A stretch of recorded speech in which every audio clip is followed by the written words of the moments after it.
Cuando Daniela arrojó los papeles en mi cara, el silencio que siguió fue tan denso que pude escuchar el reloj de la sala marcando cada segundo. Los documentos cayeron al suelo como hojas muertas, y yo me quedé quieta, mirándolo sin parpadear. Mi hija tenía el rostro enrojecido, los ojos brillantes de una rabia que parecía llevar años guardada, y su voz cortaba el aire como un cuchillo oxidado. «Tienes 48 horas para salir de aquí, mamá. 48 horas. ¿Me escuchaste?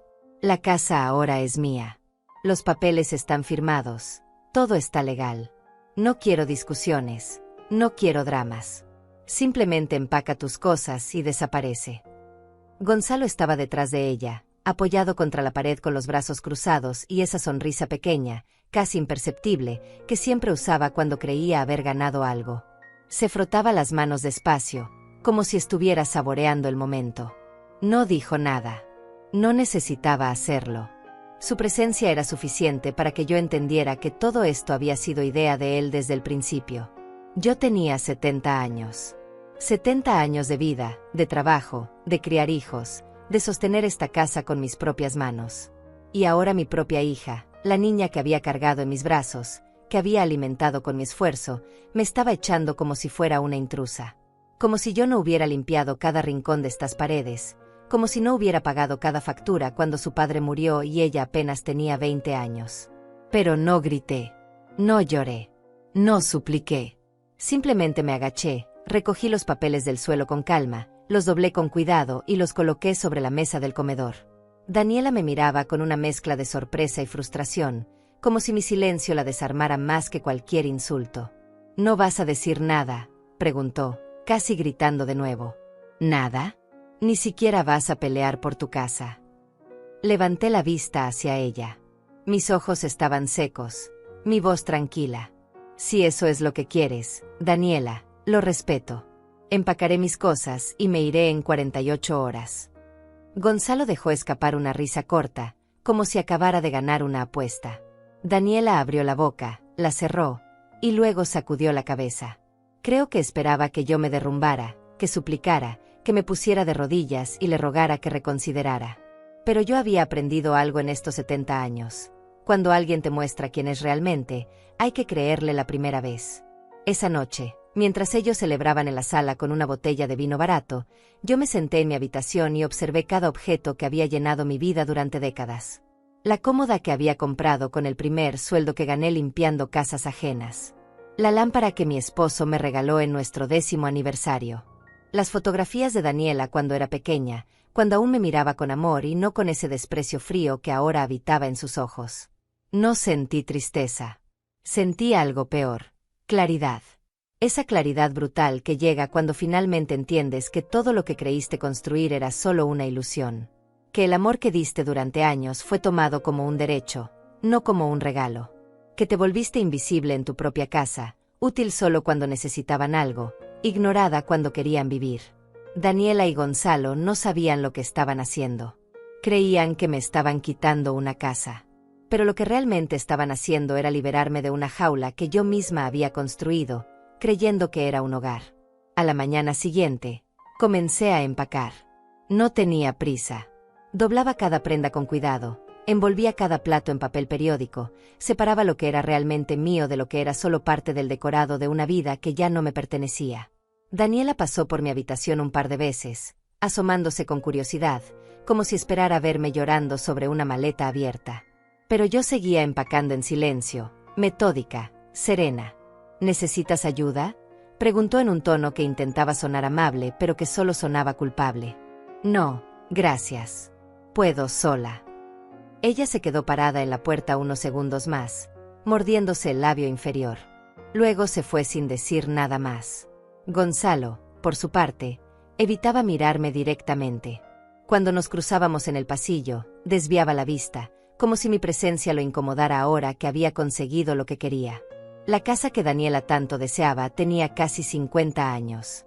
Yo la conocía como a mi propio cuerpo. Sabía dónde crujía el piso en invierno, sabía qué llave del baño goteaba si no la cerrabas con fuerza, sabía que la humedad en la pared del fondo necesitaba ventilación constante o empezaba a crecer moho. Sabía que el calentador de agua tenía un temperamento caprichoso y que había que golpearlo 2 veces antes de encenderlo. Sabía que el techo del cuarto trasero filtraba agua cada vez que llovía fuerte y que yo había puesto cubetas allí durante años, esperando tener el dinero para arreglarlo. Pero nunca se los dije. Nunca les expliqué nada de eso. ¿Para qué? Ellos querían la casa, no mis consejos. Querían el título de propiedad, no mi experiencia. Así que guardé silencio y seguí empacando. Yo no siempre fui esta mujer silenciosa que empacaba sus recuerdos sin derramar una lágrima. Hubo un tiempo en que fui joven, llena de sueños, con la risa fácil y el corazón abierto. Me casé con Roberto cuando tenía 23 años. Él era electricista, trabajador, un hombre de pocas palabras pero de manos nobles. No teníamos mucho dinero, pero teníamos planes. Compramos esta casa con un préstamo que nos costó 15 años pagar. Cada dólar que ganábamos iba directo a las cuotas del banco, a las reparaciones, a construir algo que pudiera llamarse hogar. Roberto murió hace 12 años. Un infarto fulminante mientras arreglaba el cableado de una fábrica en el centro de la ciudad. No llegó ni al hospital. Yo tenía 58 años y de repente me encontré sola, viuda, con una casa demasiado grande y un silencio que me aplastaba cada noche. Daniela ya estaba casada con Gonzalo para entonces. Vivían en un departamento pequeño en el otro lado de la ciudad, siempre quejándose de que les faltaba espacio, de que el alquiler era demasiado alto, de que nunca iban a poder comprarse algo propio. «Mamá, tú tienes esta casa enorme solo para ti», me dijo Daniela un domingo durante el almuerzo, apenas 3 meses después del funeral de su padre. «¿No te sientes sola aquí? ¿No sería más fácil que viniéramos a vivir contigo? Así nos cuidamos mutuamente». En ese momento me pareció una buena idea. La soledad me estaba matando lentamente, y la idea de tener compañía, de escuchar voces en la casa, de no despertarme en medio de la noche en ese silencio absoluto, sonaba como una salvación. Así que acepté. Daniela y Gonzalo se mudaron 2 semanas después, con todas sus cosas, con sus muebles, con su forma de vivir que inmediatamente comenzó a invadir cada rincón de la casa. Al principio todo parecía funcionar. Yo cocinaba, ellos llegaban del trabajo, cenábamos juntos. Yo lavaba, planchaba, mantenía todo en orden. Ellos aportaban algo de dinero para los gastos, aunque nunca tanto como deberían. Pero yo no decía nada. Pensaba que era temporal, que pronto encontrarían su propio lugar y yo volvería a tener mi espacio. Pasaron los meses. Luego los años. Y ellos nunca se fueron. Poco a poco, sin que yo me diera cuenta, dejé de ser la dueña de la casa y me convertí en la empleada. Gonzalo dejaba su ropa tirada esperando que yo la recogiera. Daniela llegaba del trabajo y se tiraba en el sofá, gritando desde la sala: «Mamá, ¿hay café?», como si yo estuviera allí solo para servirle. Dejaron de aportar dinero. «Estamos ahorrando para nuestro futuro», decía Daniela. «Tú entiendes, ¿verdad, mamá?». Yo pagaba la luz, el agua, el gas, la comida. Con mi pensión de viuda, que era apenas $600 al mes. A veces tenía que limpiar casas ajenas para completar, para llegar a fin de mes. Tenía 70 años y seguía fregando pisos que no eran míos para poder sostener a mi hija adulta y a su marido. Nunca me dieron las gracias. Ni una sola vez. Cuando yo estaba enferma, cuando me dolían las rodillas y apenas podía caminar, Daniela me pedía que le preparara la comida de todas formas. «Mamá, yo trabajo todo el día. Tú estás en casa. ¿Qué más tienes que hacer?». Gonzalo ni siquiera fingía cortesía. Me trataba como parte del mobiliario. Entraba, comía, ensuciaba, y se iba a su habitación sin dirigirme la palabra. Hubo una Navidad, hace 3 años, en que gasté todos mis ahorros del mes para comprarles regalos. A Daniela le compré una cartera que había visto en un aparador y que supe que le encantaría. A Gonzalo, una camisa cara que nunca podría permitirse con su sueldo. Cuando abrieron los regalos, Daniela apenas sonrió. «Gracias, mamá», dijo sin levantar la vista del teléfono. Gonzalo ni siquiera abrió el suyo hasta 2 días después. «Ellos no me regalaron nada. Es que estamos muy ajustados este mes. Mamá, tú entiendes». Yo entendía. Entendía demasiado. Pero seguía callada, porque me habían enseñado que las madres buenas no reclaman, que las madres buenas dan sin esperar nada a cambio, que el amor de una madre debe ser incondicional. Y yo había creído esa mentira durante 70 años. Ahora, mientras doblaba mis blusas viejas y las metía en una caja de cartón, me preguntaba cuándo exactamente había dejado de ser una persona para ellos. ¿Fue cuando Roberto murió y ya no tuve a alguien que me defendiera? ¿Fue cuando acepté que se quedaran sin poner límites? ¿O fue mucho antes, cuando Daniela era niña y yo le enseñé con mi ejemplo que una mujer debe servir, debe callar, debe desaparecer para que otros brillen?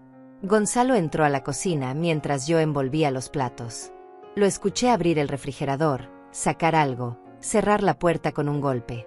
Luego su voz, casual, casi aburrida. ¿Ya casi terminas de empacar? Es que necesitamos ese cuarto para el estudio de Daniela. Me quedé quieta, con un plato entre las manos. Faltan todavía 24 horas, respondí sin mirarlo. Sí, bueno, pero mientras más rápido mejor. No. Hubo una pausa.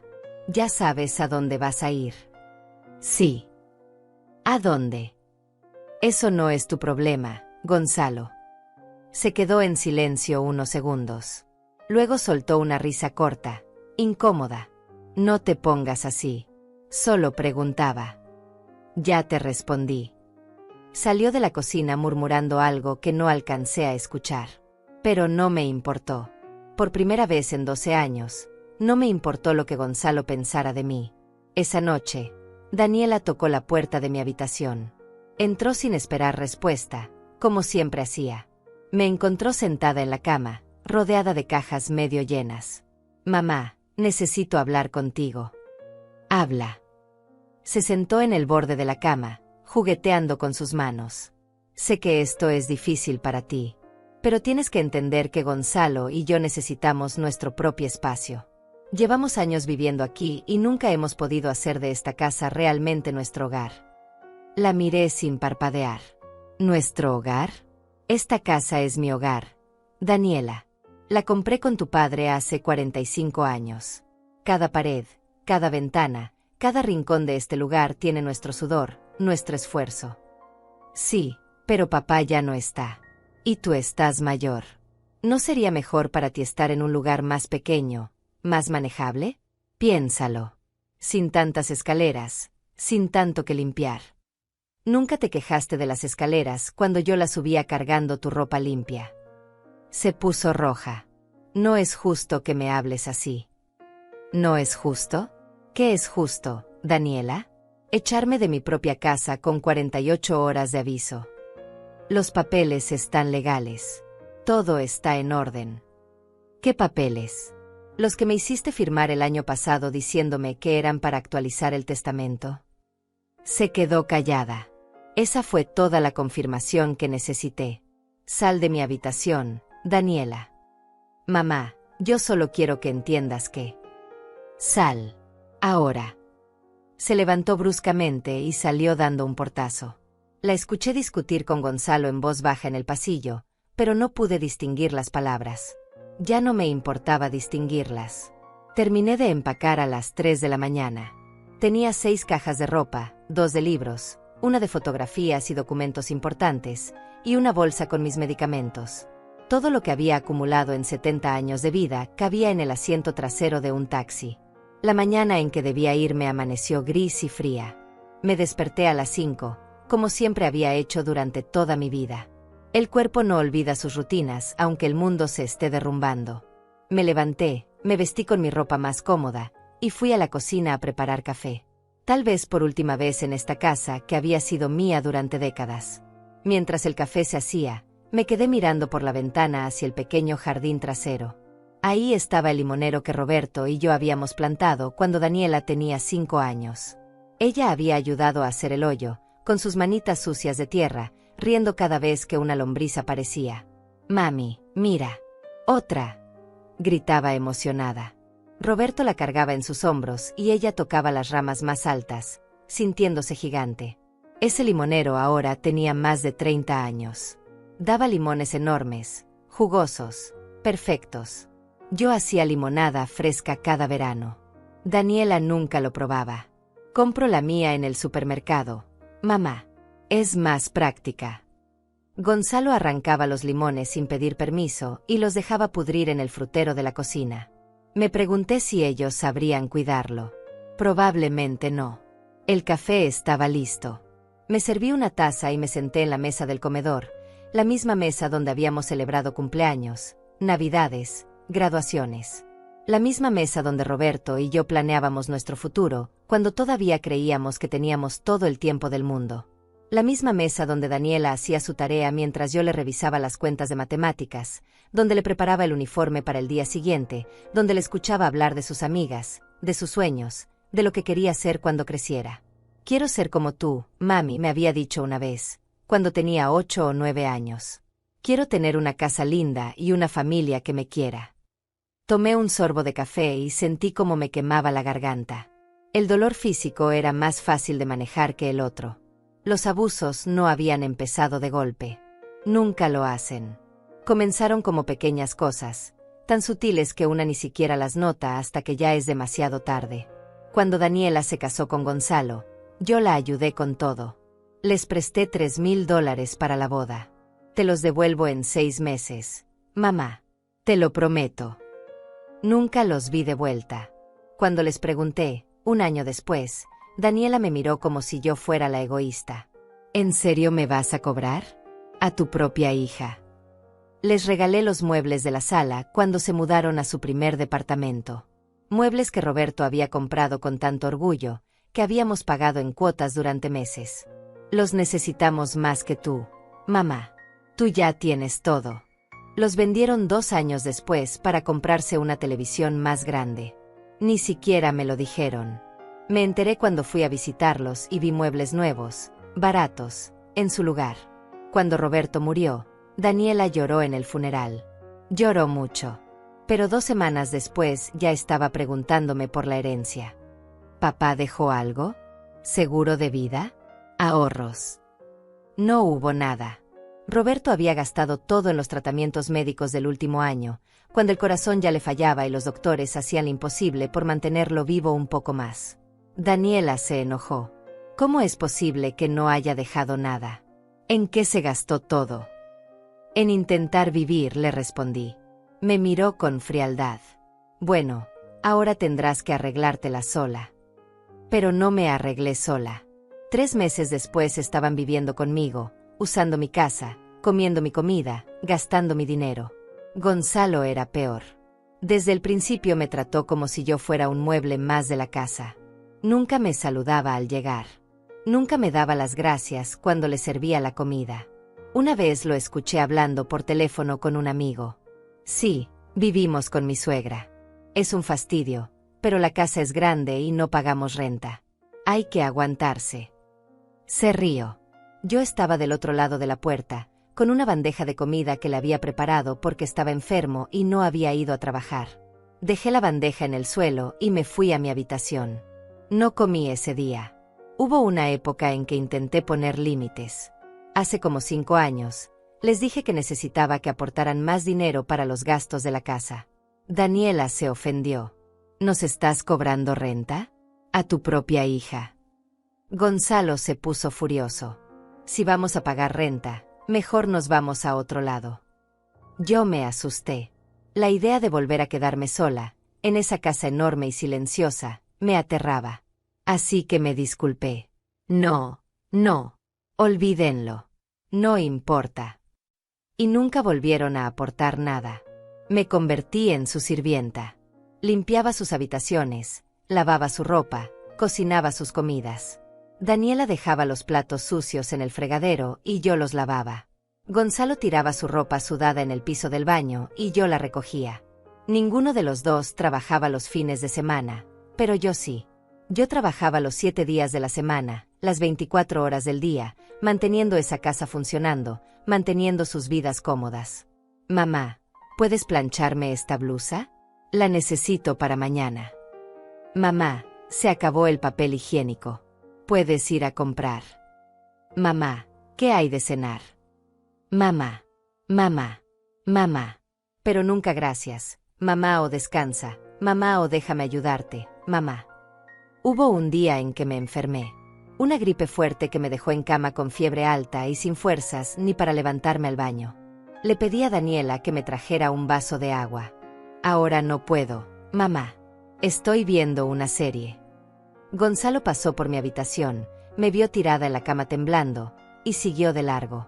Me levanté yo misma, arrastrándome hasta la cocina, y me preparé un té. Volví a la cama y lloré hasta quedarme dormida. Esa noche soñé con Roberto. Estábamos jóvenes otra vez, en la cocina de nuestra primera casa, bailando sin música mientras esperábamos que se cocinara la cena. Él me abrazaba y me decía, vamos a estar bien, Dulce.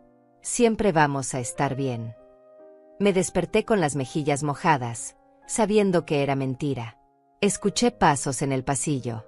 Daniela se estaba levantando. Miré el reloj. Las 7 de la mañana. En 3 horas vendría el taxi que había llamado la noche anterior. En 3 horas saldría de esta casa para no volver. Daniela entró a la cocina con cara de sueño. Me vio sentada con mi taza de café y se detuvo. Hubo un momento de silencio incómodo. ¿Ya está todo empacado?, preguntó finalmente. Sí. ¿A qué hora te vas? A las 10. Asintió. Fue al refrigerador, sacó la leche, se sirvió un vaso. Bebió en silencio, de espaldas a mí. Mamá. Comenzó a decir, todavía sin mirarme. Sí. Nada. Olvídalo. Se fue de la cocina con su vaso de leche. La escuché subir las escaleras hacia su habitación. Gonzalo ni siquiera se levantó para despedirse. A las 9:30 bajé mis cajas al recibidor. No eran muchas. Una vida entera resumida en 6 cajas de cartón y 2 bolsas. Me senté en el sofá a esperar el taxi, mirando por última vez cada rincón de esa sala. Las cortinas que había cosido a mano. El librero que Roberto había construido un domingo lluvioso. La lámpara que habíamos comprado juntos en un mercado de pulgas, hace tanto tiempo que ya no recordaba el año exacto. El taxi llegó puntual. El conductor, un hombre mayor de bigotes grises, me ayudó a cargar las cajas. Daniela bajó cuando escuchó el motor. Se quedó en la puerta, con los brazos cruzados, viéndome subir al taxi. Adiós, mamá, dijo. Su voz sonaba extraña, casi culpable. Adiós, Daniela. Cerré la puerta del taxi y no miré atrás. El taxi avanzaba por las calles que conocía de memoria. Cada esquina, cada semáforo, cada tienda me traía recuerdos de una vida que ahora parecía pertenecer a otra persona. El conductor intentó hacer conversación un par de veces, pero mi silencio cortés lo hizo desistir. Miraba por la ventana sin ver realmente nada, con los ojos secos y el corazón curiosamente tranquilo. Le había dado la dirección de mi amiga Emilia. Nos conocíamos desde hacía más de 40 años, desde que nuestros hijos iban a la misma escuela primaria. Emilia era viuda también, vivía sola en un departamento pequeño pero acogedor. Cuando le llamé 2 días antes para contarle lo que estaba pasando, no hizo preguntas. Solo dijo, ven, tienes tu cuarto aquí el tiempo que necesites. El departamento de Emilia estaba en un edificio viejo de 3 pisos, sin elevador. El taxista me ayudó a subir las cajas.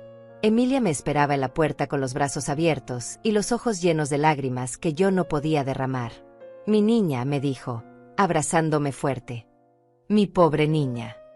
Estoy bien, Emilia. De verdad estoy bien. Me instalé en el cuarto de huéspedes. Era pequeño. Apenas cabía una cama individual y un armario viejo. Pero era limpio, silencioso, y por primera vez en 12 años, era mío. Nadie iba a entrar sin tocar. Nadie iba a dejar ropa tirada esperando que yo la lavara. Nadie iba a gritarme desde otra habitación pidiendo cosas. Esa primera noche dormí mejor que en años. A la mañana siguiente, Emilia preparó café y nos sentamos en su pequeño balcón. El sol entraba tibio y había macetas con geranios que llenaban el aire de un olor fresco y vivo. ¿Qué vas a hacer ahora?, me preguntó Emilia, pasándome una taza humeante. No lo sé todavía. Pensar, supongo.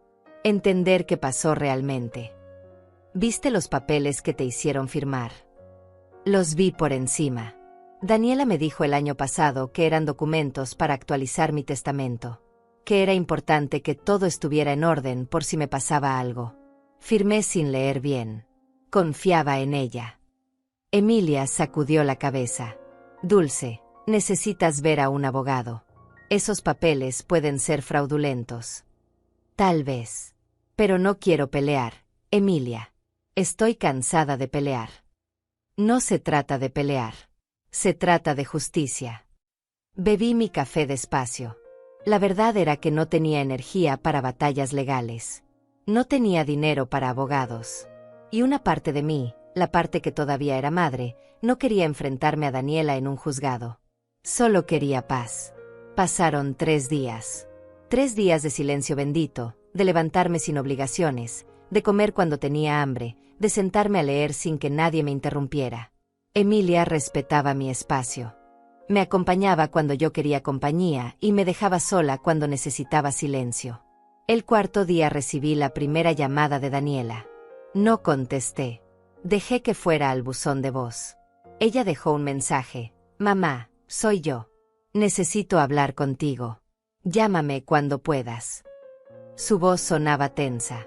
No la llamé. Al día siguiente llamó 3 veces más. Esta vez sí contesté. ¿Qué necesitas, Daniela? Mamá, ¿dónde están las llaves del cuarto del sótano?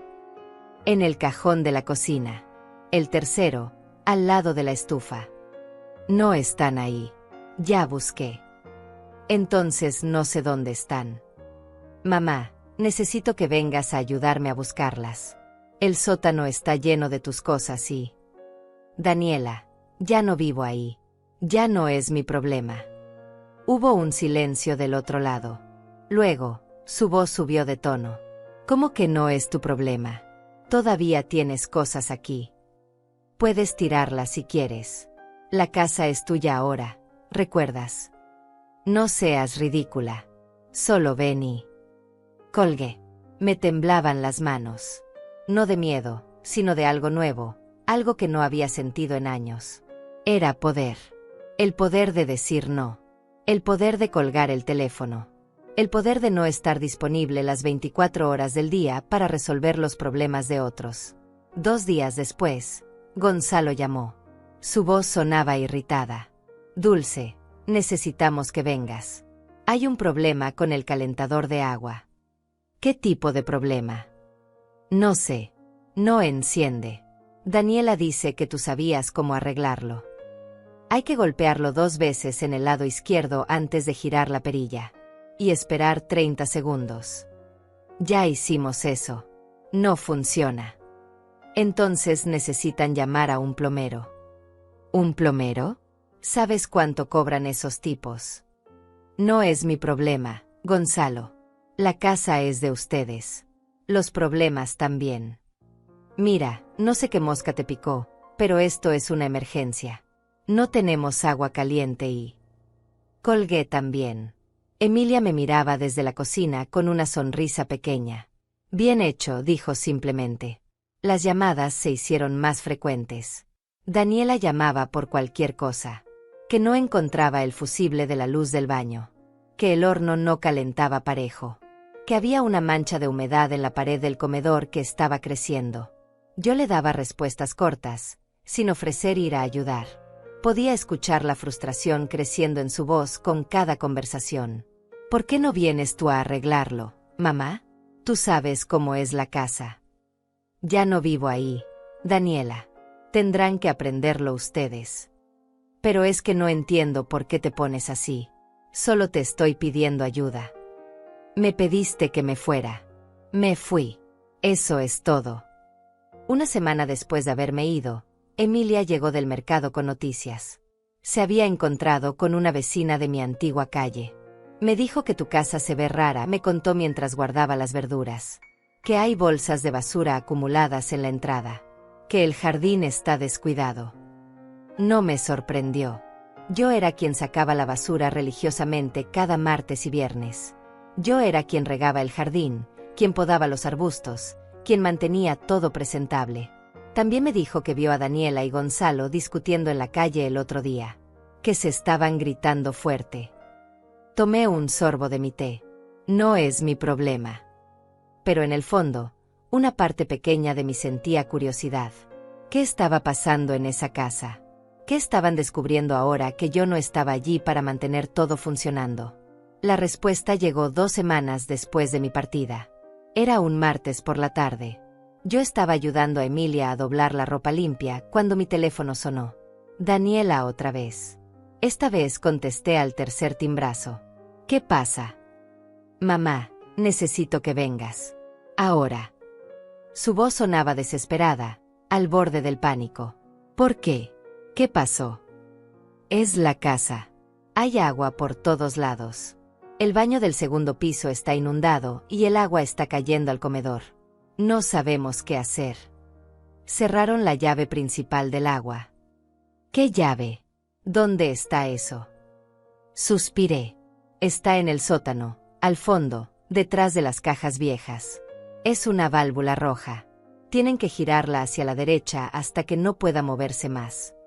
No la encontramos. Mamá, por favor, tienes que venir. El agua está destruyendo todo. Podía escuchar a Gonzalo gritando de fondo. Podía escuchar el sonido del agua corriendo.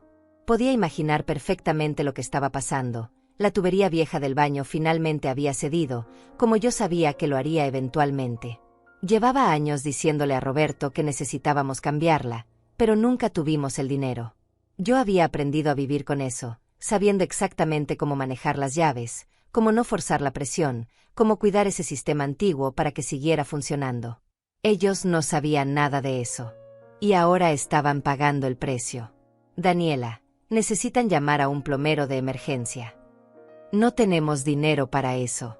Los plomeros de emergencia cobran una fortuna. Pues tendrán que conseguirlo. No es mi problema. ¿Cómo puedes decir eso? Es tu casa. No, Daniela. Ya no lo es. Tú me lo dejaste muy claro. La casa es tuya. Los problemas también. Resuélvelo tú. Mamá. Colgué el teléfono y lo apagué. Emilia me miraba con los ojos muy abiertos. ¿De verdad no vas a ir? De verdad no voy a ir. Pero el agua puede causar daños graves. Daño estructural. Lo sé. Dulce. La miré directamente. Emilia, durante 12 años cuidé esa casa sola. Durante 12 años me levanté en medio de la noche cuando algo se rompía. Durante 12 años gasté mi dinero, mi tiempo, mi energía en mantener ese lugar funcionando. Y durante 12 años ellos no hicieron nada más que aprovecharse. Ahora quieren que vuelva corriendo a resolver sus problemas. ¿Por qué debería hacerlo? Emilia no respondió. Solo asintió lentamente y volvió a doblar la ropa. Esa noche dormí profundamente, sin pesadillas, sin culpa. Por primera vez en mi vida, había dicho que no y el cielo no se había caído. Los días siguientes transcurrieron en una calma extraña que yo no sabía que era posible experimentar. Me despertaba cuando mi cuerpo decidía despertar, no cuando una alarma me ordenaba levantarme para preparar el desayuno de otros. Tomaba mi café mirando por la ventana del pequeño balcón de Emilia, observando cómo la ciudad cobraba vida sin exigirme nada a cambio. El silencio no me pesaba como había temido durante tantos años.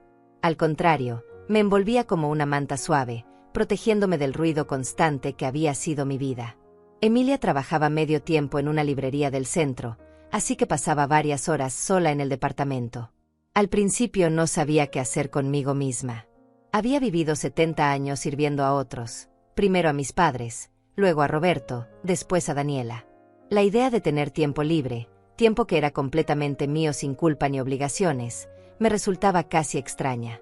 Comencé a leer los libros que Emilia traía a casa, novelas que nunca me había permitido disfrutar porque siempre había algo más urgente que hacer. Caminaba por el vecindario sin rumbo fijo, descubriendo tiendas pequeñas y parques que nunca había visitado a pesar de haber vivido en esta ciudad toda mi vida. Mantuve el teléfono apagado durante 3 días completos después de la inundación. Cuando finalmente lo encendí, encontré 17 llamadas perdidas de Daniela y 11 mensajes de voz que borré sin escuchar. Hubo también 2 mensajes de texto. El primero decía que habían tenido que llamar a un plomero de emergencia que les cobró $450 por reparar la tubería rota.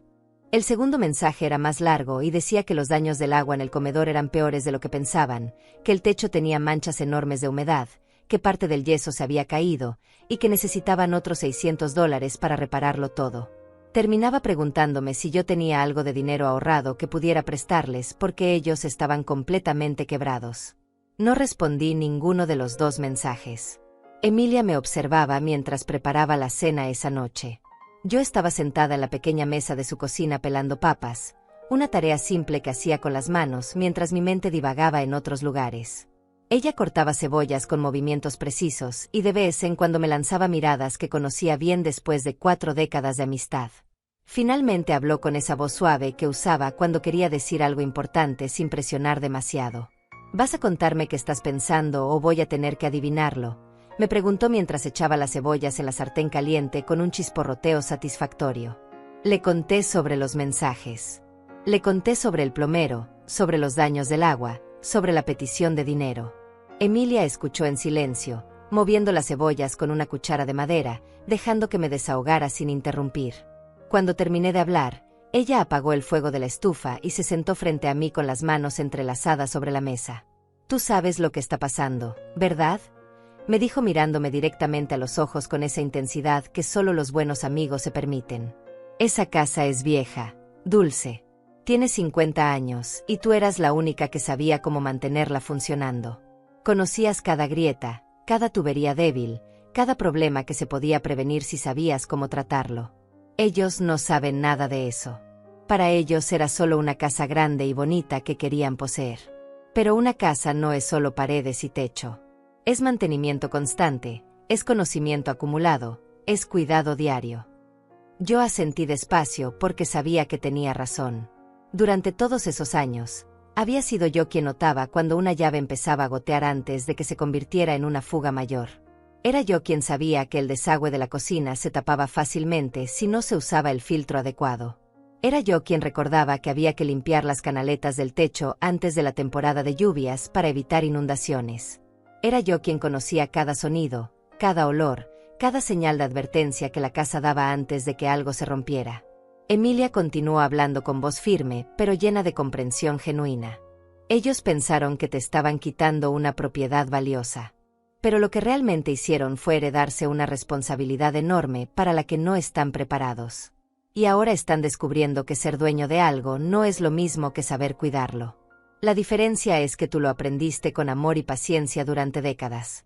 Ellos lo están aprendiendo con golpes y a punta de billetes que no tienen. Esa noche no pude dormir bien. No por culpa, sino por algo más complejo que no sabía cómo nombrar. Era como si durante 70 años hubiera estado cargando una mochila pesadísima en mi espalda sin darme cuenta del peso hasta que finalmente la solté. Ahora mi cuerpo no sabía cómo sentirse sin esa carga familiar. Me levantaba ligera pero también un poco desorientada, como un marinero que después de meses en el mar pisa tierra firme y siente que el suelo se mueve bajo sus pies. Pasaron 2 semanas más.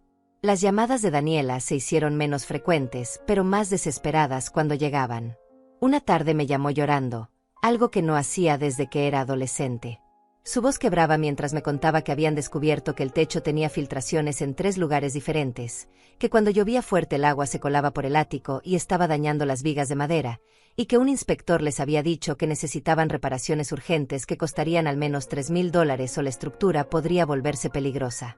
¿Y el dinero que iban a ahorrar viviendo en mi casa?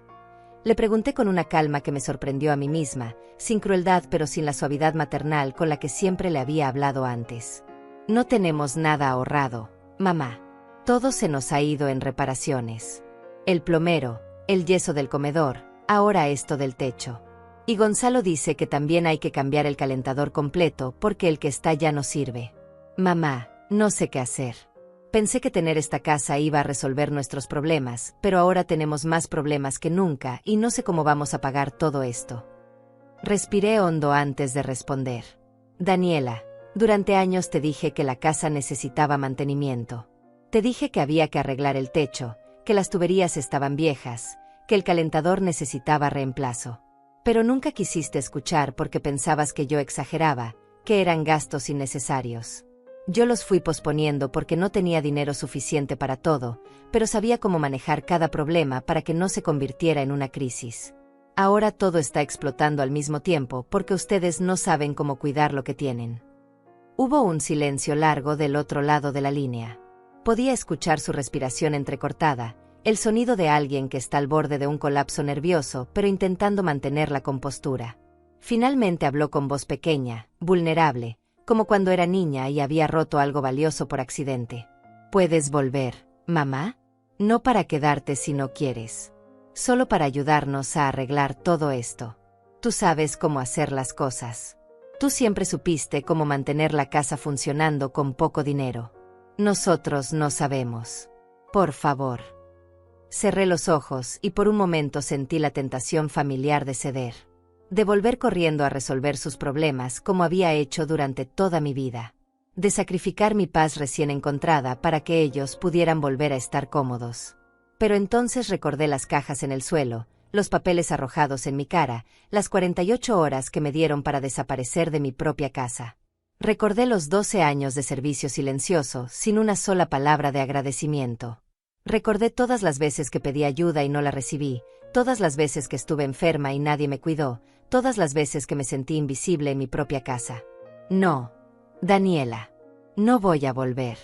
Ustedes querían la casa, ahora tienen que aprender a cuidarla. Hay profesionales que pueden ayudarles. Contratistas, plomeros, gente que sabe de construcción. Tendrán que pagar por esos servicios como hace todo el mundo. Yo ya no soy su solución gratuita para todo. Pero no tenemos dinero para pagar a toda esa gente, gritó con desesperación real en la voz. El tipo de pánico que viene cuando finalmente entiendes que las consecuencias de tus acciones son reales e ineludibles. Entonces tendrán que conseguirlo. Vender algo, pedir un préstamo, trabajar horas extras. No sé, Daniela. Pero ya no es mi responsabilidad resolverlo por ustedes. Colgué antes de que pudiera responder. Las manos me temblaban ligeramente, pero no de debilidad, sino de algo parecido a la liberación, como cuando finalmente sueltas algo que has estado sosteniendo durante demasiado tiempo y tus músculos recuerdan cómo se siente estar relajados. 3 días después de esa llamada, estaba ayudando a Emilia a reorganizar su pequeño closet cuando escuchamos golpes insistentes en la puerta del departamento. Eran las 11 de la mañana de un jueves y no esperábamos visitas. Emilia me miró con una ceja levantada, dejando la caja de zapatos que tenía en las manos y caminando hacia la puerta mientras yo me quedaba en el dormitorio, con un presentimiento extraño en el estómago que me decía exactamente quién estaba del otro lado. Escuché la voz de Daniela antes de verla. Esa voz que conocía tan bien, que había escuchado evolucionar desde los balbuceos de bebé hasta los gritos de adolescente y ahora este tono de adulta desesperada que nunca antes le había oído. Le estaba preguntando a Emilia por mí, diciendo que necesitaba hablar conmigo urgentemente, que era importante, que por favor la dejara pasar. Emilia respondió con su característica firmeza educada que primero tenía que preguntarme si yo quería recibir visitas. Me encontró en el pasillo. Nuestras miradas se cruzaron y vi en sus ojos todo lo que necesitaba ver. Estaba demacrada, con ojeras profundas que hablaban de noche sin dormir, el cabello sin el cuidado habitual que siempre le había dado, la ropa arrugada como si se la hubiera puesto sin pensar. Pero más que su apariencia física, lo que me impactó fue la expresión de su rostro, esa mezcla de desesperación, rabia contenida y algo que podría haber sido arrepentimiento si no estuviera tan mezclado con resentimiento. Déjala pasar, Emilia. Escuchemos qué tiene que decir, dije con una calma que no sabía que poseía, una serenidad que venía de un lugar profundo dentro de mí que había descubierto solamente en estas últimas semanas de silencio y distancia. Daniela entró al departamento mirando alrededor con una expresión que no pudo ocultar del todo, esa mirada de superioridad apenas disfrazada que siempre usaba cuando visitaba lugares que consideraba inferiores a sus estándares. El departamento de Emilia era pequeño, modesto, lleno de muebles viejos pero bien cuidados, con paredes que necesitaban pintura nueva pero que tenían ese aire acogedor que solo viene de un hogar verdaderamente vivido. Nos sentamos en la pequeña sala, Daniela en el sofá de 2 plazas y yo en la silla individual frente a ella, mientras Emilia discretamente se retiraba a su habitación dándonos privacidad, pero dejando la puerta entreabierta. Daniela comenzó a hablar sin preámbulos, con las palabras saliendo atropelladas como si las hubiera ensayado mentalmente durante todo el camino hasta aquí, pero ahora las estuviera recitando con urgencia temerosa de perder el valor. Me dijo que la situación en la casa había empeorado mucho más de lo que me había contado por teléfono. Que después de la reparación del techo habían descubierto que también había termitas en las vigas de madera del segundo piso, que el exterminador les había dado un presupuesto de $1,200 para fumigar toda la estructura. Que el inspector municipal había pasado por la casa debido a una denuncia de los vecinos por el descuido del jardín y les había dado una multa de $300 más una orden de arreglar la fachada que estaba descascarándose en varios lugares. Y eso no es todo, mamá continuó con voz temblorosa, retorciendo un pañuelo de papel entre sus manos hasta convertirlo en una bola diminuta. Gonzalo y yo no paramos de pelear. Cada día es peor. Él me culpa por haberte echado. Dice que yo fui la que insistió en quedarnos con la casa y que ahora todo esto es mi culpa. Yo le digo que fue idea de él desde el principio, que él fue quien me convenció de que tú eras un estorbo y que estaríamos mejor sin ti. Nos gritamos cosas horribles. Anoche rompió un plato contra la pared. Yo me encerré en el dormitorio y lloré hasta quedarme dormida.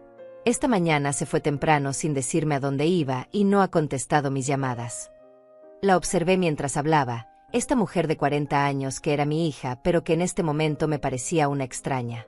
Intenté buscar en mi corazón la compasión maternal que se supone debería sentir, ese instinto de proteger y consolar que había definido mi relación con ella durante 4 décadas. Pero lo único que encontré fue una distancia fría, un espacio vacío donde antes habitaban las emociones automáticas que me hacían saltar a resolver sus problemas sin pensarlo 2 veces. ¿Y qué esperas que haga yo con toda esa información, Daniela? Le pregunté con voz tranquila pero firme, sin asomo de la suavidad maternal que ella probablemente esperaba encontrar, sin el tono conciliador que siempre había usado para suavizar cualquier conflicto entre nosotras. Se quedó callada un momento, mirándome como si mi pregunta la hubiera desconcertado completamente. Luego sus ojos se llenaron de lágrimas que comenzaron a rodar por sus mejillas, sin que hiciera ningún esfuerzo por detenerlas. Habló con voz quebrada pero había en su tono algo calculado, algo performativo que reconocí porque lo había visto antes cada vez que de niña quería conseguir algo de mí. Necesito que vuelvas a casa, mamá. Necesito que me ayudes a arreglar todo este desastre. Tú siempre supiste cómo manejar la casa, cómo hacer que el dinero alcanzara, cómo resolver los problemas antes de que se volvieran grandes. Yo no sé hacer nada de eso. Me doy cuenta ahora. Me doy cuenta de que todo lo que hacías parecía tan fácil que yo pensé que cualquiera podía hacerlo. Pero no es así. Yo no puedo. Gonzalo tampoco. Estamos hundiéndonos y necesito a mi mamá. Sus palabras flotaron en el aire entre nosotras como humo, visibles pero intangibles, cargadas de una manipulación emocional tan transparente que me sorprendió no haberla visto con esta claridad durante todos estos años. Recordé todas las veces que había usado exactamente la misma táctica, las lágrimas, la voz quebrada, el te necesito mamá que siempre había sido mi punto débil, la llave maestra que abría todas mis defensas y me convertía en esa persona que dejaba todo de lado para correr a su rescate. Pero algo había cambiado en mí durante estas semanas de distancia. Algo fundamental se había movido en mi interior, como placas tectónicas que después de años de presión finalmente se desplazan y reconfiguran todo el paisaje.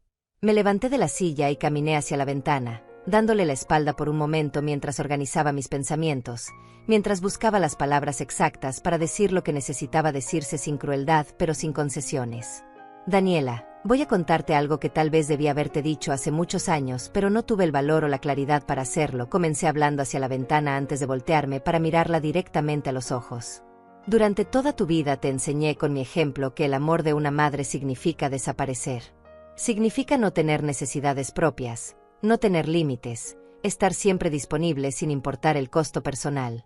Te mostré que una buena madre se sacrifica hasta borrarse a sí misma. Y tú aprendiste esa lección perfectamente.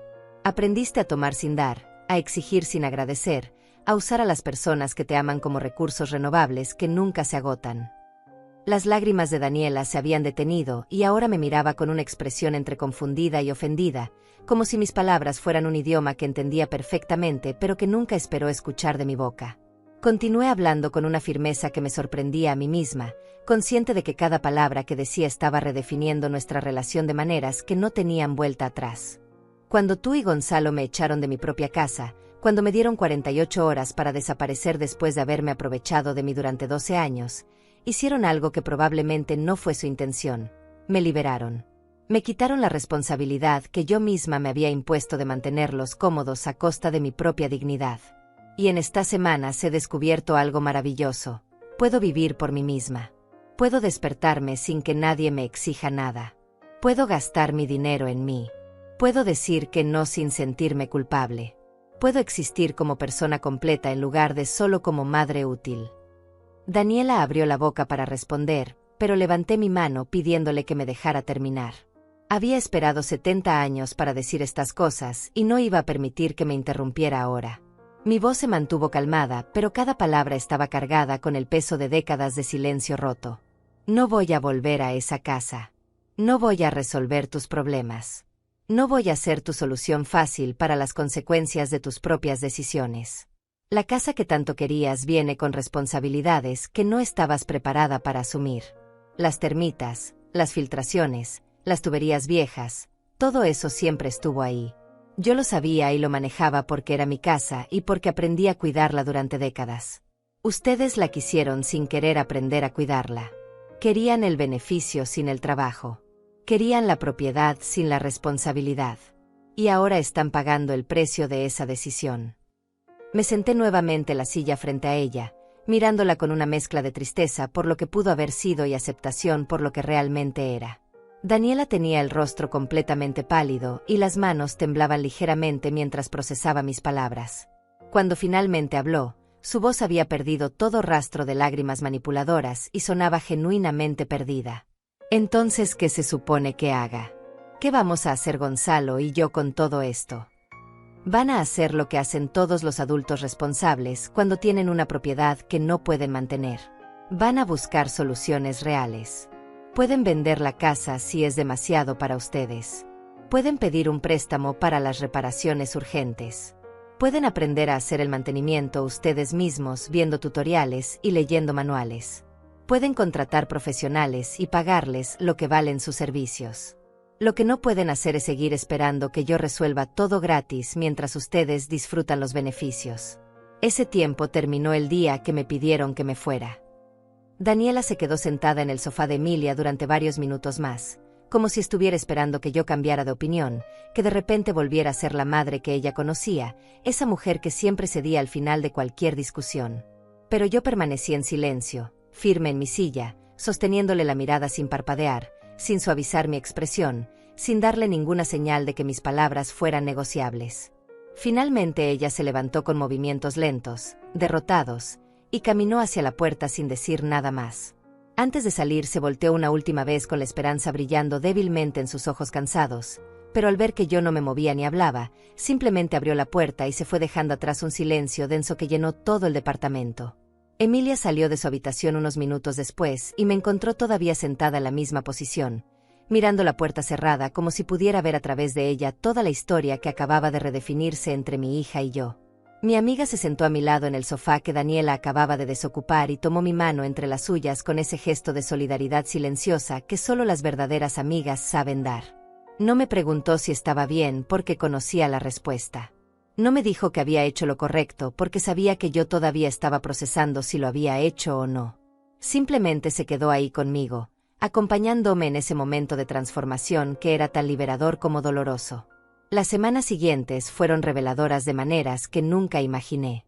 A través de conocidos mutuos, de vecinos que Emilia encontraba en el mercado, de esa red invisible de información que existe en cualquier barrio donde la gente ha vivido durante décadas, comencé a enterarme de lo que estaba sucediendo en mi antigua casa. Las noticias llegaban fragmentadas, como piezas de un rompecabezas que yo iba armando mentalmente sin realmente querer hacerlo, pero sin poder evitarlo tampoco. Me enteré de que Daniela y Gonzalo habían intentado vender la casa, desesperados por deshacerse de un problema que les quedaba demasiado grande. Habían puesto un anuncio en internet con fotos que probablemente tomaron en los mejores ángulos para ocultar el deterioro visible. Pero los compradores potenciales que llegaban a verla no tardaban en notar los problemas. Las manchas de humedad de los techos que ellos habían intentado pintar encima sin arreglar la filtración, el olor a moho que venía del sótano donde nunca habían puesto los deshumidificadores que yo usaba religiosamente, el jardín completamente descuidado con el pasto crecido hasta las rodillas y los arbustos convertidos en maleza salvaje. Un inspector que vino con uno de los compradores interesados les dio un reporte devastador. La casa necesitaba al menos $15,000 en reparaciones urgentes antes de ser habitable según los códigos de construcción actuales. El precio que pedían era de $120,000, el valor de mercado que la casa había tenido cuando estaba bien mantenida. Ahora, con todos los problemas visibles y documentados, ningún comprador ofrecía más de $70,000, y eso descontando mentalmente todo lo que tendrían que invertir en arreglarla. Daniela rechazó esas ofertas con indignación, según me contaron, gritándole a los agentes inmobiliarios que la casa valía mucho más, que solo necesitaba pequeños arreglos cosméticos, que los compradores estaban tratando de aprovecharse de ella.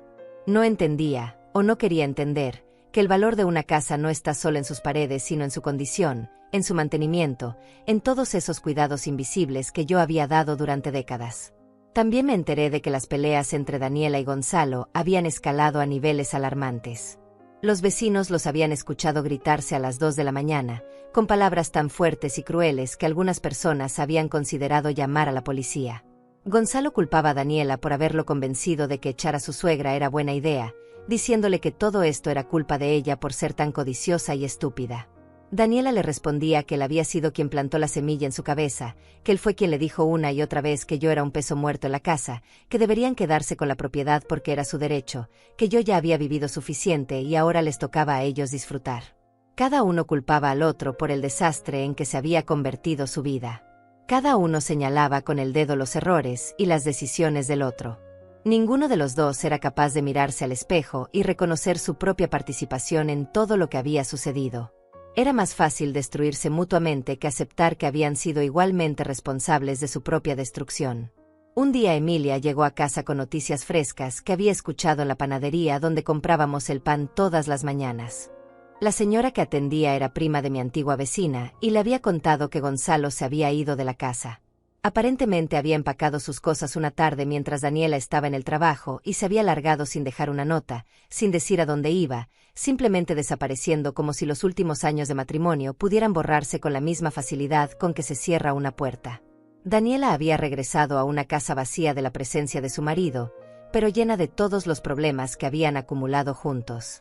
Intenté imaginar cómo se habría sentido ella entrando a esa casa enorme, con sus techos goteando y sus paredes descascarándose, completamente sola, sin el esposo que la había convencido de tomar las peores decisiones de su vida y sin la madre que siempre había estado ahí para resolver todo. Intenté sentir compasión, pero lo único que encontré fue una especie de justicia poética, fría y distante, como cuando observas las consecuencias naturales de las decisiones de otros sin sentir la obligación de intervenir. Pasaron 2 meses desde el día que Daniela vino a buscarme al departamento de Emilia. 2 meses en los que ella no intentó contactarme de nuevo, en los que yo seguí construyendo mi nueva vida con la paciencia de alguien que está aprendiendo a caminar después de un accidente que la dejó inmóvil durante demasiado tiempo. Había comenzado a hacer trabajos pequeños de costura para algunas vecinas del edificio de Emilia, arreglando dobladillos y surciendo ropa con las manos expertas que había desarrollado durante décadas de mantener presentable la ropa de mi familia con presupuesto limitado. No era mucho dinero, pero era mío, ganado con mi esfuerzo para mi propio beneficio, sin tener que rendirle cuentas a nadie sobre cómo lo gastaba. Una tarde de jueves, mientras tomaba té en el balcón de Emilia viendo cómo el sol se ponía detrás de los edificios de la ciudad, mi teléfono sonó con un número desconocido. Normalmente no contestaba llamadas de números que no reconocía, pero algo en mi intuición me hizo deslizar el dedo sobre la pantalla y llevarme el aparato a la oreja. La voz que escuché del otro lado me tomó completamente por sorpresa. Era Gonzalo. Sonaba diferente, su voz había perdido esa arrogancia característica que siempre llevaba como armadura y ahora sonaba cansada, derrotada, casi suplicante. Me dijo que necesitaba hablar conmigo, que había cosas que yo necesitaba saber sobre Daniela y sobre la casa, que se había dado cuenta de muchas cosas en estos meses y que necesitaba, pedirme perdón por todo lo que había hecho. Le pregunté directamente por qué me estaba llamando después de tanto tiempo, después de haberme tratado como basura durante 12 años, después de haber sido el arquitecto principal de mi expulsión de mi propia casa. Su respuesta fue larga y llena de justificaciones, de explicaciones sobre cómo se había dejado llevar por la codicia, sobre cómo había visto la casa como una oportunidad de oro que no podían desperdiciar, sobre cómo había manipulado a Daniela convenciéndola de que yo era un obstáculo para su felicidad. Me dijo que ahora, viviendo solo en un departamento barato al otro lado de la ciudad, trabajando doble turno para pagar su renta y todavía debiendo dinero de las reparaciones de la casa que había abandonado, se daba cuenta de lo que había destruido. Me dijo que Daniela estaba peor que él, que la casa la estaba devorando viva, que no podía venderla ni mantenerla, que estaba atrapada en una pesadilla de su propia creación. Escuché todo lo que tenía que decir sin interrumpirlo, con el teléfono pegado a mi oreja y los ojos fijos en el horizonte donde el sol ya casi había desaparecido completamente. Cuando finalmente terminó de hablar, Cuando se quedó en silencio esperando mi respuesta, mi absolución, mi perdón, simplemente le dije que esperaba que aprendiera algo de todo esto y colgué. 3 meses después de haberme ido de mi antigua casa, Emilia y yo estábamos tomando café una mañana de sábado cuando me habló de un departamento que se acababa de desocupar en su mismo edificio. Era un pequeño estudio en el primer piso, con una ventana grande que daba a un patio interior donde crecía un árbol de jacarandá viejo y hermoso. El dueño del edificio, un señor mayor que Emilia conocía desde hacía años, estaba buscando un inquilino tranquilo y confiable. La renta era de $350 al mes, un precio que yo podía pagar con mi pensión y los ingresos de mis trabajos de costura que habían ido aumentando poco a poco gracias a las recomendaciones de las vecinas satisfechas. Fui a verlo esa misma tarde. El espacio era pequeño, no podía negarlo, apenas 30 metros cuadrados que incluían una cocineta básica, un baño completo y un área que servía simultáneamente como sala, dormitorio y comedor. Pero tenía algo que mi antigua casa nunca tuvo a pesar de sus muchas habitaciones y su jardín amplio. Era completamente mío. Nadie iba a entrar sin tocar. Nadie iba a dejar ropa tirada esperando que yo la recogiera. Nadie iba a gritarme desde otra habitación exigiendo servicios como si yo fuera personal contratado. Este pequeño espacio representaba libertad en su forma más pura y simple. Firmé el contrato de arrendamiento una semana después. Emilia me ayudó a mudarme con las pocas cajas que había traído de mi antigua vida y me regaló algunas cosas que necesitaba: sábanas suaves que ella ya no usaba, una lámpara de mesa con pantalla de tela color crema, un juego de platos blancos sencillos pero elegantes. Otras vecinas del edificio, mujeres de mi edad o mayores que vivían solas como yo, aparecieron en mi puerta con regalos modestos de bienvenida: una planta de sábila para la ventana, un tapete tejido a mano para poner junto a la cama, una cafetera vieja pero funcional que a una de ellas le sobraba. Me recibieron en su pequeña comunidad con una calidez genuina que me hizo entender algo fundamental. Había pasado 12 años viviendo con mi hija y mi yerno sintiéndome completamente sola, y ahora vivía sola pero rodeada de compañía verdadera. Decoré mi departamento con simplicidad intencional. No quería acumular cosas innecesarias después de haber pasado décadas manteniendo una casa llena de objetos que no significaban nada para nadie.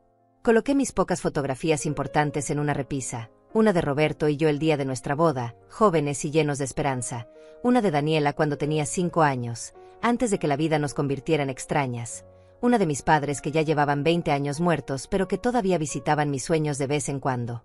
El resto del espacio lo mantuve limpio, ordenado, funcional, como un lienzo en blanco donde finalmente podía pintar la vida que yo quisiera sin tener que consultar con nadie más. Establecí rutinas nuevas que eran completamente mías. Me despertaba a las 7 de la mañana no porque alguien necesitara el desayuno, sino porque mi cuerpo disfrutaba la luz temprana del sol filtrándose por mi ventana. Desayunaba despacio, leyendo el periódico que compraba en la tienda de la esquina, saboreando cada sorbo de café sin prisa porque el día era mío para administrar como yo quisiera. Hacía mi costura en las mañanas cuando la luz natural era mejor, con la radio tocando música suave de fondo, deteniéndome cuando me cansaba la vista sin sentir culpa por tomarme descansos. Por las tardes caminaba por el parque cercano, un espacio verde pequeño pero bien cuidado donde otras mujeres mayores también paseaban solas o en grupos pequeños, conversando en bancas de hierro bajo la sombra de árboles antiguos. Hice amigas nuevas, mujeres que como yo habían llegado a los 70 años cargando historias de sacrificio, de invisibilidad, de haber vivido para otros hasta casi olvidar que ellas también eran personas con derecho a existir plenamente. Nos juntábamos algunas tardes a tomar té y compartir nuestras experiencias con una honestidad brutal que solo es posible cuando ya no tienes nada que perder y nada que demostrar. Hablábamos de hijos ingratos, de matrimonios difíciles, de años perdidos sirviendo a familias que tomaban nuestro amor como algo garantizado. Pero también hablábamos de nuestras pequeñas libertades recién descubiertas, de la alegría simple de gastar dinero en nosotras mismas sin tener que justificarlo, de poder decir que no sin que el mundo se derrumbara. Una de esas mujeres, Adriana, era viuda como yo y vivía en el departamento del tercer piso. Tenía 72 años y una risa contagiosa que hacía vibrar todo su cuerpo cuando algo le parecía genuinamente gracioso. Me contó que sus 3 hijos habían intentado internarla en un asilo hace 2 años, diciéndole que ya no podía vivir sola, que era peligroso, que ellos estaban preocupados por su bienestar. La verdad, me dijo con esa risa suya, era que querían vender su casa y repartirse el dinero. Ella se había negado rotundamente, había vendido la casa por su cuenta, se había mudado a este departamento pequeño y ahora vivía con una pensión modesta pero suficiente, sin hablarle a ninguno de sus hijos que la llamaban solo cuando necesitaban dinero prestado que nunca devolvían. Escuchar su historia me hizo sentir menos sola en mi experiencia. Me hizo entender que lo que me había pasado con Daniela no era un caso aislado de maldad particular, sino parte de un patrón más grande, un problema social donde las mujeres mayores son vistas como recursos a explotar o como cargas de las que deshacerse, nunca como personas completas con derecho, dignidad y autonomía hasta el último día de sus vidas.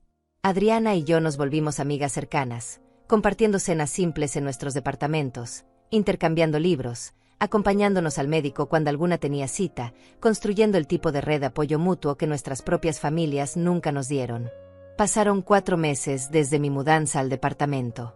4 meses de paz, de silencio elegido, de días que transcurrían con la suavidad de un río tranquilo. Mi trabajo de costura había crecido lo suficiente como para que tuviera clientes regulares que me buscaban específicamente, recomendándome a sus amigas y familiares. Había comenzado a ahorrar dinero por primera vez en décadas, guardando pequeñas cantidades cada semana en una cuenta bancaria que era solo mía. No eran fortunas, pero era algo, un colchón financiero que me hacía sentir segura de maneras que nunca había experimentado. Una tarde, mientras regresaba de hacer compras en el mercado, cargando una bolsa con verduras frescas y pan recién horneado, vi a Daniela parada frente al edificio. Estaba apoyada contra la pared, con los brazos cruzados y la mirada fija en la entrada como si llevara horas esperándome. Cuando me vio llegar, se enderezó pero no caminó hacia mí, manteniéndose a una distancia respetuosa como si supiera que ya no tenía derecho a invadir mi espacio. Nos miramos durante varios segundos sin decir nada. Ella se veía peor que la última vez, mucho peor. Había perdido peso de forma poco saludable, con las mejillas hundidas y la ropa colgándole del cuerpo como si fuera varias tallas más grande. Tenía el cabello completamente descuidado, sin teñir y con las raíces grises crecidas varios centímetros. Pero lo más impactante eran sus ojos, hundidos en cuencas oscuras, con una mirada de derrota total que me hizo sentir algo que había creído completamente muerto, un vestigio pequeño de compasión maternal. Me acerqué despacio, deteniéndome a una distancia prudente. Le pregunté qué estaba haciendo ahí, cómo me había encontrado, qué quería de mí esta vez. Su respuesta fue casi un susurro, tan bajita que tuve que inclinarme un poco para escucharla bien.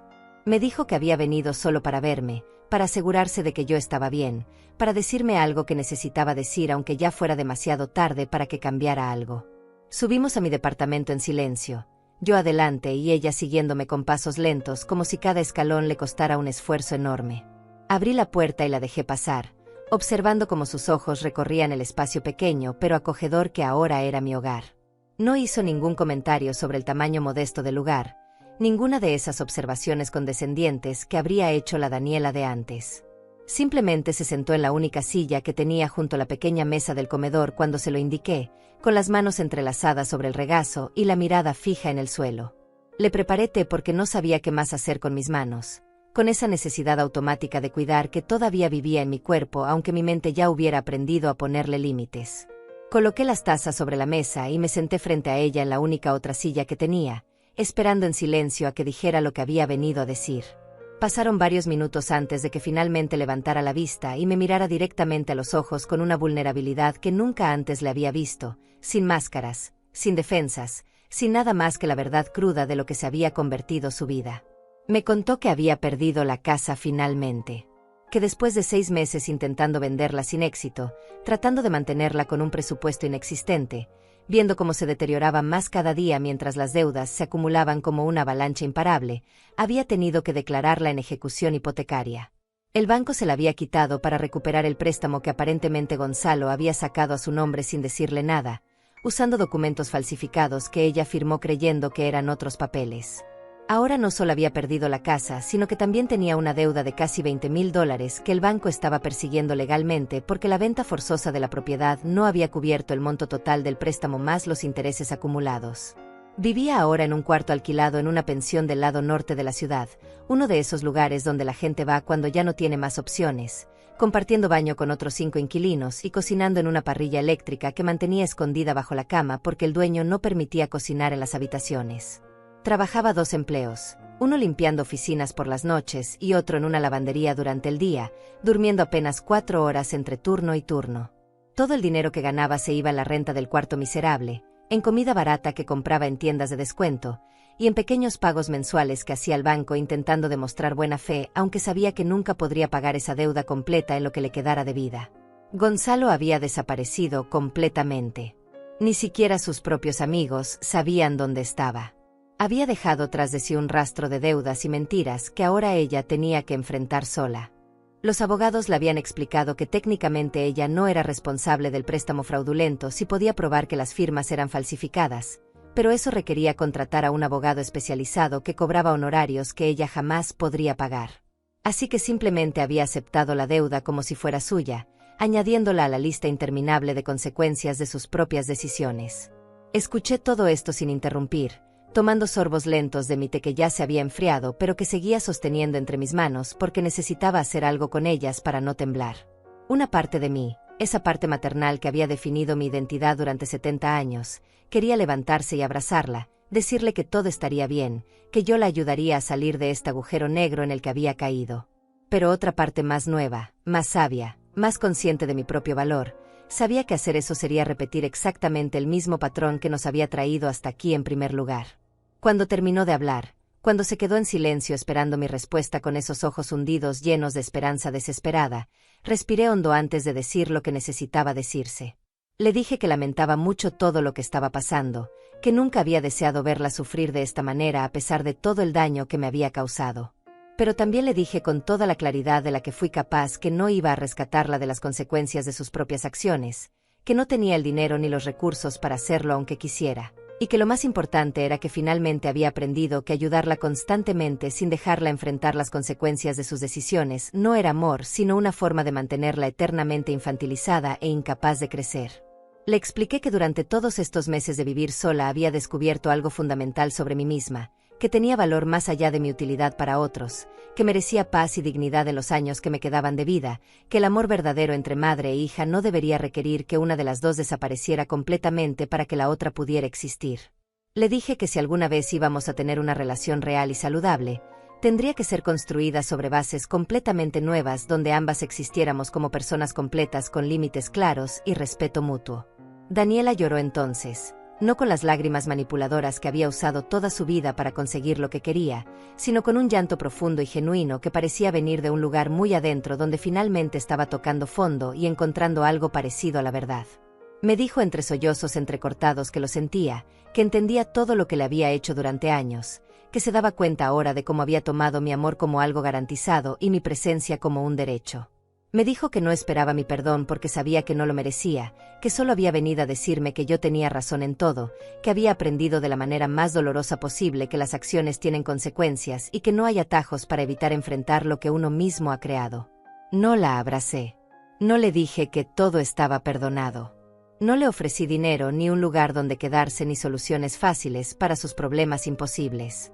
Lo que hice fue escucharla completamente, darle el espacio para decir todo lo que necesitaba decir, y luego le hablé con una honestidad gentil pero firme sobre lo que podía y no podía ofrecerle. Le dije que podíamos comenzar de nuevo lentamente, construyendo algo nuevo desde los escombros de lo que habíamos destruido, pero que eso requeriría tiempo, paciencia, y sobre todo que ella hiciera el trabajo difícil de reconstruir su propia vida sin esperar que yo la rescatara. Daniela se fue de mi departamento una hora después, todavía con los ojos rojos pero con algo diferente en su postura, como si finalmente estuviera comenzando a cargar el peso de su propia vida en lugar de esperar que otros lo cargaran por ella. Le di mi número de teléfono y le dije que podía llamarme una vez por semana si necesitaba hablar, pero que no podía pedirme dinero ni esperar que resolviera sus problemas prácticos. Aceptó esas condiciones con una humildad que nunca había visto en ella. Después de que se fue, me senté en mi pequeño balcón viendo cómo el sol se ponía detrás de los edificios de la ciudad, pintando el cielo con tonos de naranja y rosa que me recordaban que cada final también era un comienzo.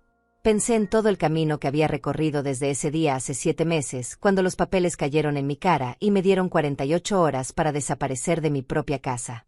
Pensé en la mujer que era entonces, invisible y agotada, viviendo en una casa grande pero sintiéndose completamente sola.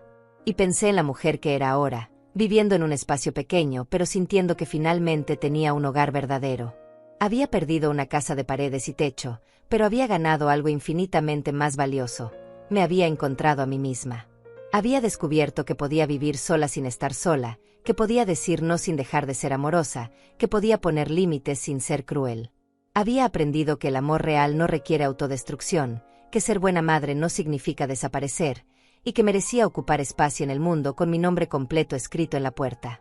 El teléfono sonó interrumpiendo mis pensamientos. Era Emilia preguntándome si quería bajar a cenar con ella y Adriana. Les dije que sí, que bajaba en 10 minutos. Mientras me preparaba para salir, me miré en el espejo pequeño que colgaba junto a la puerta y vi algo que no había visto en años. Una mujer completa, con arrugas que contaban historias de supervivencia, con ojos que habían llorado pero que ahora miraban hacia adelante, con una sonrisa pequeña que venía de un lugar de paz genuina. Cerré la puerta de mi departamento y bajé las escaleras para encontrarme con mis amigas. Mañana sería otro día de costura y rutinas simples. Tal vez Daniela llamaría o tal vez no. Tal vez algún día tendríamos una relación verdadera o tal vez nunca lo lograríamos. Pero por primera vez en 70 años, mi felicidad no dependía de las decisiones de otros. Dependía solo de mí. Y eso, finalmente, era suficiente.